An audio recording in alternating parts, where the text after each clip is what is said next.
মানুষের ভোটের অধিকার, ভাতের অধিকার। রাজধানীতে তখন ঢাকা সিটি কর্পোরেশন নির্বাচনের উত্তাপ। 2015 সালের 20 এপ্রিল দলের প্রার্থী তাবিত আউয়ালের পক্ষে নির্বাচনী প্রচারণা চালাতে মাঠে নেমেছিলেন বিএনপি চেয়ারপারসন বেগম খালেদা জিয়া। তাকে বহনকারী গাড়িবহর রাজধানীর কারওয়ান বাজার মোড়ে পৌঁছালে হঠাৎই হামলা চালায় একদল দুর্বৃত্ত। ভাঙচুর করা হয় তার ব্যক্তিগত গাড়ি, মারধর করা হয় বেগম জিয়ার নিরাপত্তা বাহিনী সিএসএফ এর সদস্যদেরও।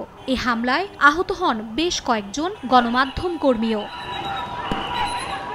সিসিটিভি ফুটেজ বিশ্লেষণ করে সেই সময় হামলার সঙ্গে ক্ষমতাসীন দল আওয়ামী লীগ, ছাত্রলীগ ও যুবলীগের বেশ কয়েকজন নেতাকর্মীর সংশ্লিষ্টতার প্রমাণ মেলে। এরপরও উল্টো মামলা করা হয় বিএনপি নেতাকর্মীদের বিরুদ্ধে। ঘটনার 9 বছর পর রোববার সাবেক প্রধানমন্ত্রী শেখ হাসিনা, আসাদুজ্জামান খান কামাল সহ 13 জনের বিরুদ্ধে তেজগাঁও থানায় মামলা দায়ের হয়েছে।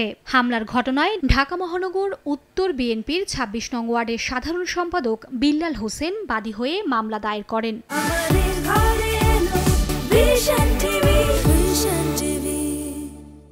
ওনার উপরে হত্যার উদ্দেশ্যে একটি ন্যাক্কারজনক হামলা হয়।